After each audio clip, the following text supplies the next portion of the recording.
Evangelho, sexta-feira da segunda semana do tempo pascal, hoje memória de Santa Catarina de Sena, Virgem e Doutora da Igreja.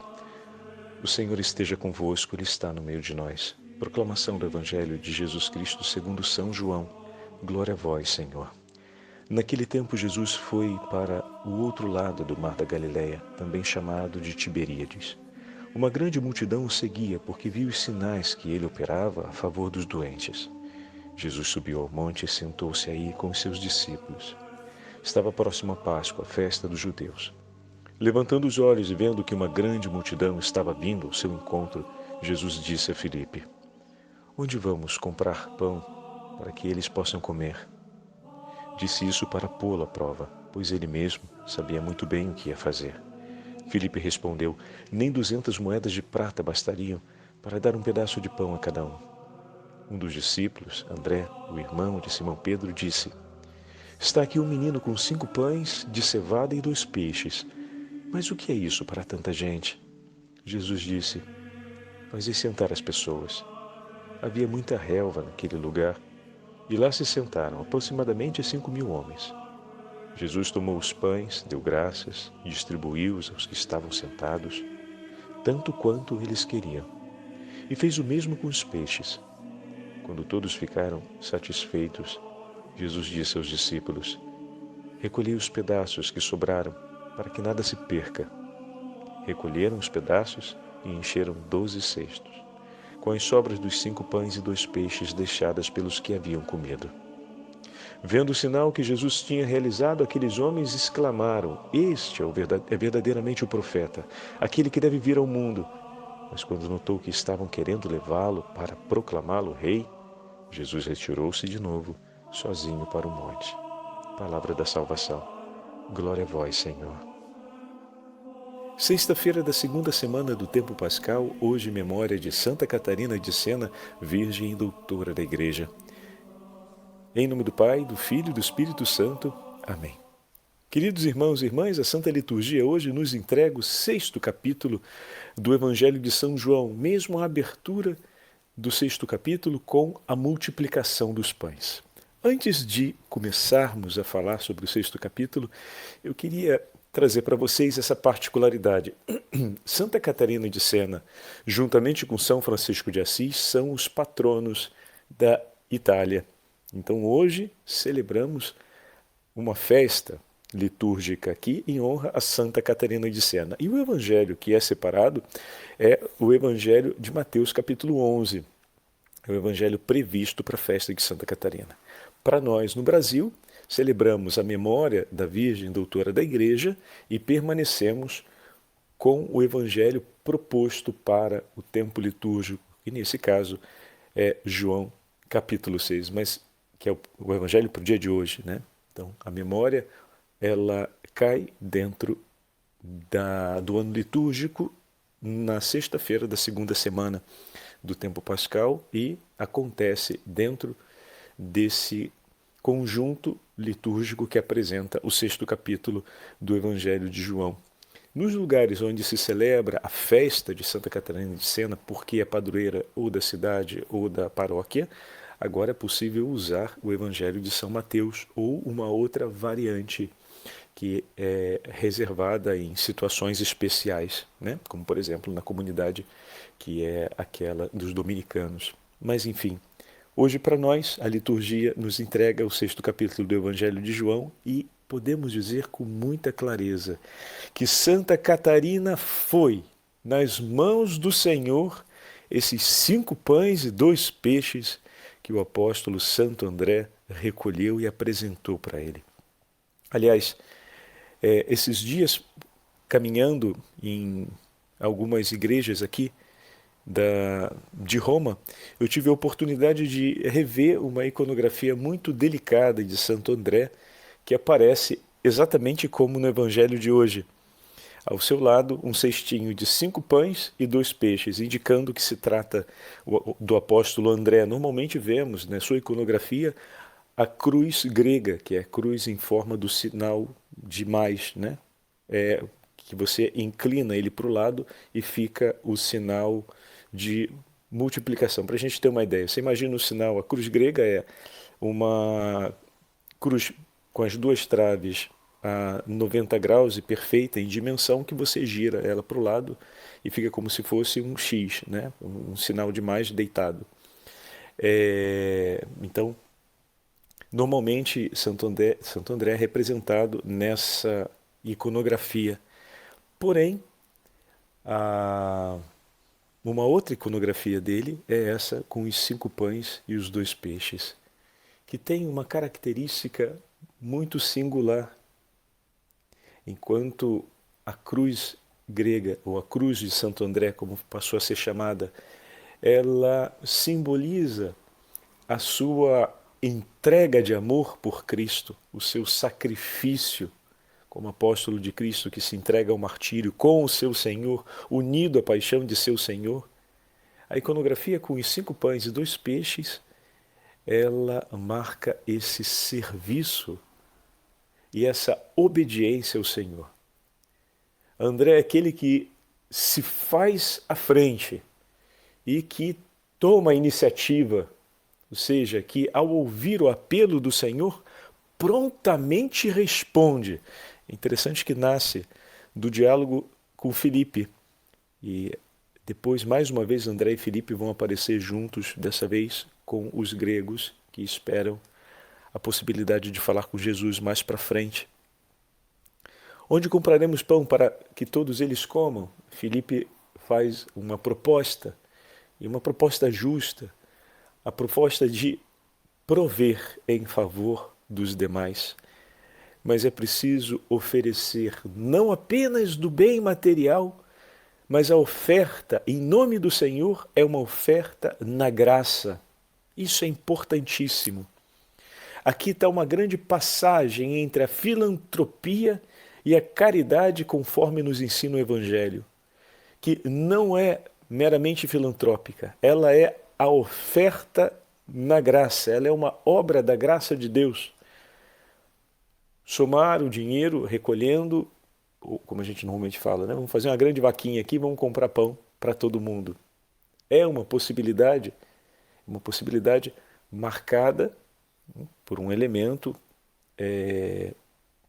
também relativamente permeado, um elemento filantrópico, né? Vamos todos dispor em favor de, e marcado pela graça que está ali na generosidade, movendo a generosidade e o desejo de partilha, e ao mesmo tempo o zelo pela necessidade do outro. Então isso também se faz impregnar pela graça de Deus, até porque não tem ato de bondade e de amor realizado que não seja movido pelo próprio Deus, ok? Mas no Evangelho, João quer marcar de maneira muito mais explícita que a obra da caridade, ela acontece por meio de uma exuberante regência da graça. A multiplicação é uma ação extraordinária de Deus na providência em favor do seu povo. É o próprio Deus que estende sua mão ordinária e extraordinariamente para não deixar faltar ao seu povo o que lhe é necessário. Por primeiro não deixou faltar a palavra, e depois não deixou faltar o que era necessário para que eles perseverassem na vida que receberam por meio da palavra. E aqui se abre em 2 caminhos. Perseverassem na vida biológica e física, obviamente, o pão de cada dia, né, para o sustento do corpo e das necessidades na existência, mas sobretudo que não deixasse faltar também aquilo que era graça espiritual, porque o testemunho da multiplicação, ele edifica a certeza do socorro de Deus espiritualmente como um socorro de providência. Então, o milagre, ele testemunha essas 2 realidades que o Senhor não deixa faltar, não deixará jamais faltar do ponto de vista material, conforme a oração do Pai Nosso, o pão nosso de cada dia nos dai hoje, mas depois de terem ouvido toda a maravilha da pregação e do ensinamento de Jesus, testemunhar um milagre como esse é levar consigo um registro, uma certeza, uma confirmação de que tudo aquilo que espiritualmente receberam se mantém como chama ardente. Ou seja, a eficácia dessa palavra, dessa pregação, se faz ver sobre o testemunho da graça, o testemunho da extraordinariedade de Deus que operou ali um milagre. Então o milagre confirma a palavra do Senhor para que o discípulo persevere nessa palavra.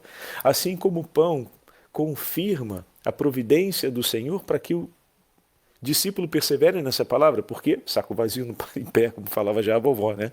Então é comendo a necessidade que precisa ser mantida, afinal o homem hoje vive essa necessidade e o Senhor se faz providência por todas as nossas necessidades. Então o milagre sustenta as duas realidades para que o discípulo persevere na palavra, a realidade física e a realidade espiritual. Olha aqui o padre falando que Santa Catarina de Sena é como o pão e os peixes na mão do Senhor. Por duas razões. Porque deixou-se ser levada até as mãos do Senhor. Foi o apóstolo André que encontrou o menino e tomando junto com ele, porque era uma oferta simples que estava ali, os pães e os peixes, apresentou até o Senhor. Então olha que maravilha de Santo André que encontra e oferece. Encontra aquele menino, convence e oferece. Poderemos dizer que a soberana rainha do céu e da terra, cumprindo ela como rainha dos apóstolos, encontrou seu dileto e amado filho, São Domingos.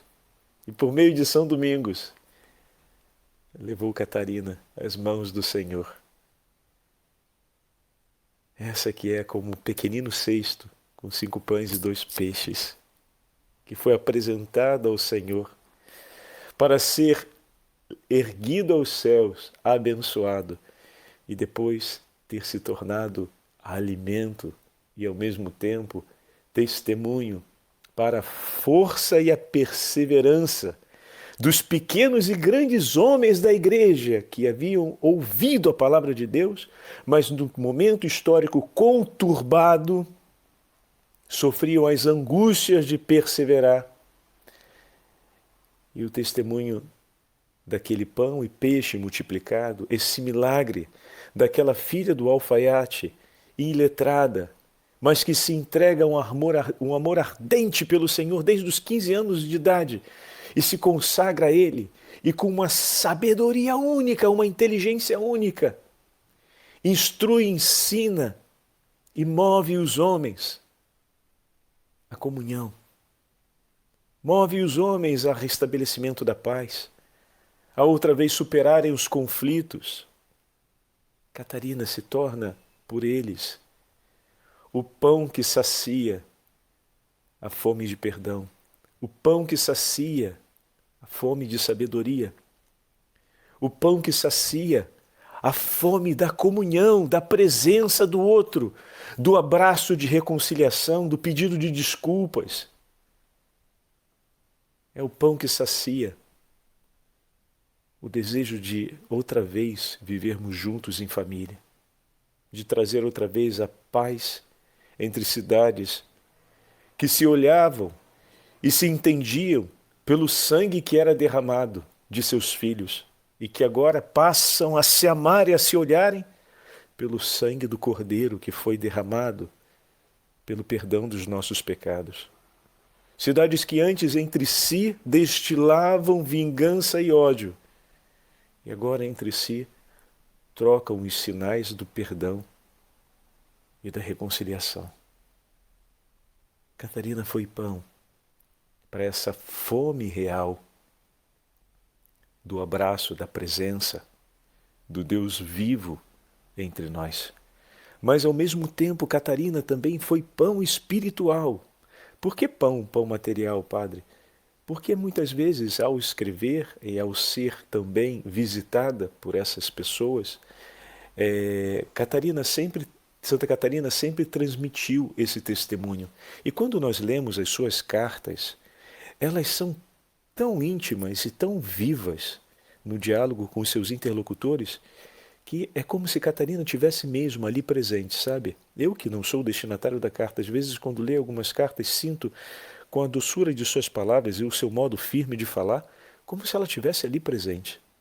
Isso não é subjetivo, né? Infelizmente hoje perdemos um pouco essa experiência que tem um valor enorme. Antigamente a correspondência era feita por cartas. Hoje nós fazemos num imediatismo muito grande e cultivamos pouco os sentimentos que nutrimos por aquilo que sentimos pela outra pessoa, porque não fazemos em tempo de tê-los conosco, já estamos ali na atualização das novas informações, o que faz os nossos sentimentos se tornarem quase como um vulcão de acontecimentos, né? Mas antigamente não. Você recebia uma carta e quem a escrevia tinha o cuidado de não falar sobre coisas fúteis e superficiais, porque sabia que a próxima correspondência com aquela carta talvez fosse acontecer daqui a meses. Então tinham cuidado de falar das coisas mais profundas e de falar daquilo que sentia, porque no descansar do tempo, o nosso coração agitado começa a reconhecer que o amor que sentimos um pelo outro é muito mais forte do que a agitação da raiva e das diferenças que possam acontecer dentro de nós. O tempo nos faz perceber que o amor persiste e combate por obra de Deus dentro de nós, para que seja a última palavra em todos os nossos relacionamentos. E quando cremos e vivemos a fé, isso se torna ainda mais evidente e eloquente dentro de nós.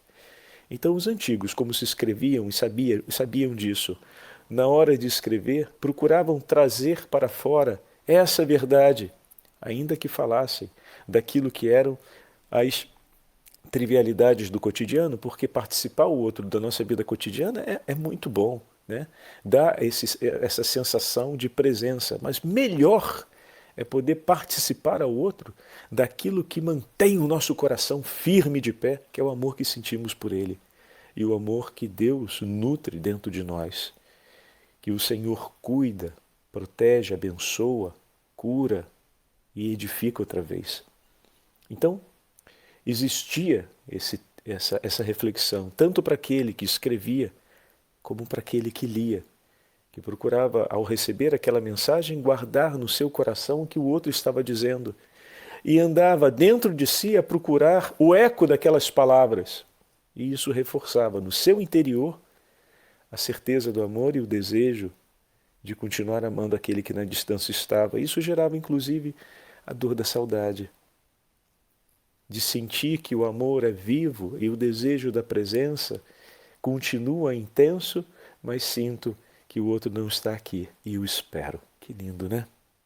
Pois é, a vida hoje, no seu ritmo, ela perdeu um pouco esses elementos. Por isso, digo, quando lia os textos de Catarina, sobretudo os textos de suas cartas, era muito evidente como as palavras eram muito miradas e muito precisas e, ao mesmo tempo, muito bem pensadas, de maneira que transmitiam uma intensidade de vida tamanha que você sente a pessoa presente.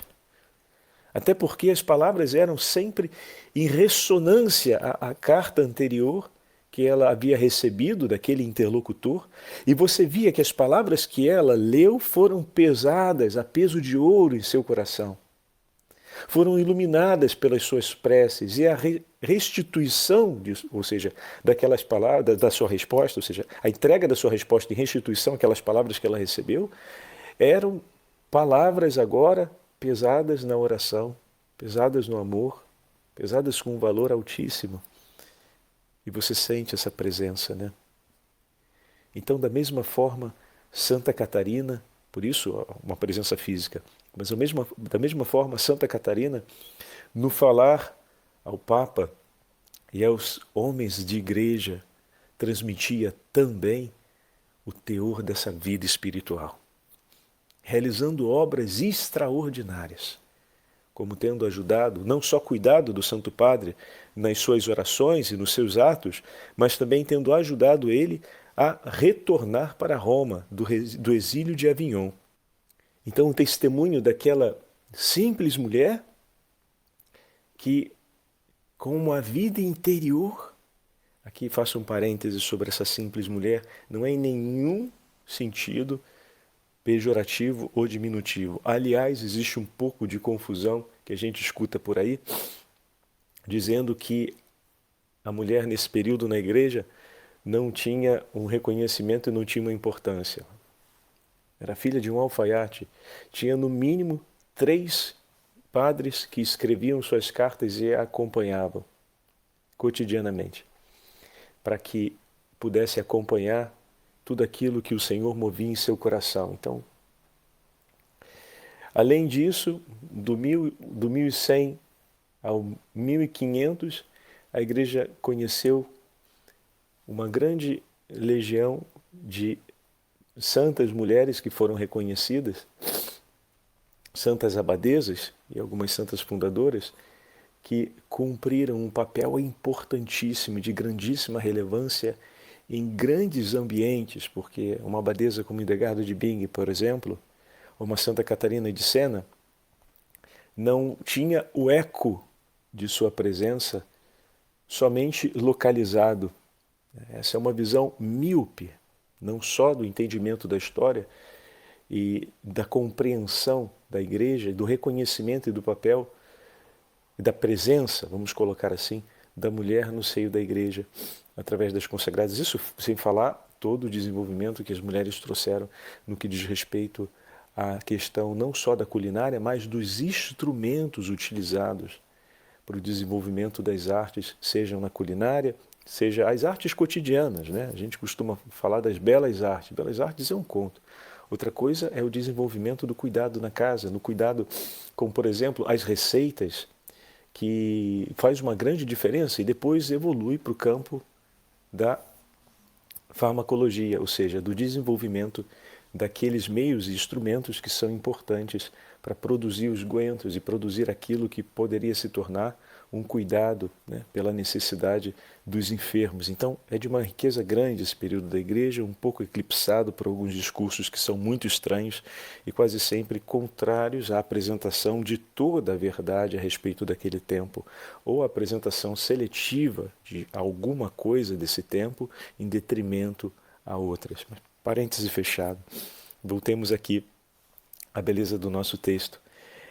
Então, Catarina foi também essa palavra que ajudou o Santo Padre a tomar uma grande e importante decisão na história da igreja. Olha, meu irmão, que maravilha, que maravilha.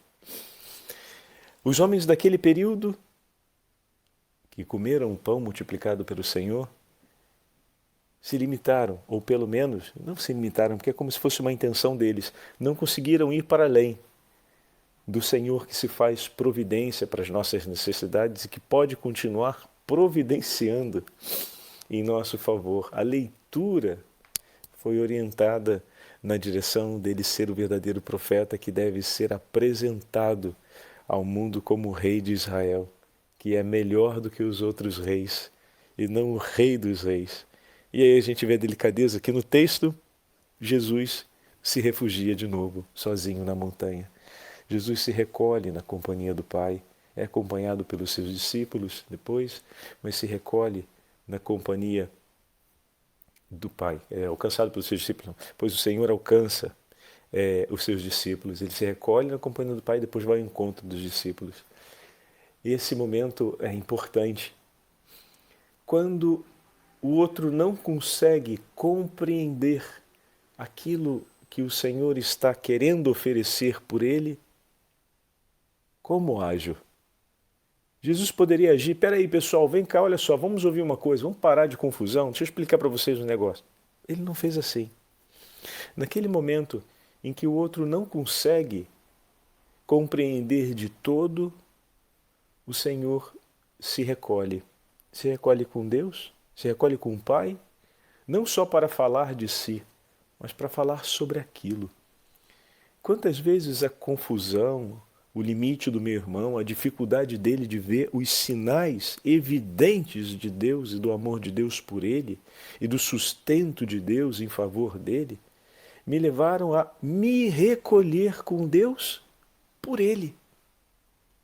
Às vezes a gente se apressa em cumprir aquilo que dizemos ser um ato de caridade, e ir lá ensinar o outro e abrir a cabeça dele para que ele possa entender, quando aqui o ato de caridade cumprido pelo Senhor se dá nesse recolhimento com o Pai, por amor deles também. Esse recolhimento não vai ser sem aquela experiência. E esse recolhimento de intimidade necessário e escolhido pelo coração do filho é um recolhimento que leva consigo também a experiência daqueles que não conseguiram compreender. E o filho, no seu amor de comunhão com o Pai, apresenta o limite de amor da multidão na hora de ter recebido o que Deus por eles ofereceu. Como o Senhor nos ama! Como nós somos chamados também a amar e zelar pelos nossos irmãos e irmãs. E Santa Catarina de Sena nos testemunhou isso com tanto vigor. Quanto maior eram as resistências e as dificuldades na hora de perseverar, maior também eram as orações e a intercessão de Santa Catarina por toda a Igreja e por todos aqueles que o Senhor lhe confiava. Que nós possamos cumprir esse mesmo ato de amor e, desse modo, permanecermos unidos em Cristo e perseverantes na fé e na caridade, sendo em suas mãos instrumento da providência, mas ao mesmo tempo testemunhando as obras da providência de Deus por amor a cada um de nós. O Senhor esteja convosco, Ele está no meio de nós. Pela intercessão de Santa Catarina de Sena e da Rainha das Virgens e dos doutores da Igreja, a Beatíssima Virgem Maria, abençoe-vos o Deus Todo-Poderoso, Pai, Filho e Espírito Santo. Amém.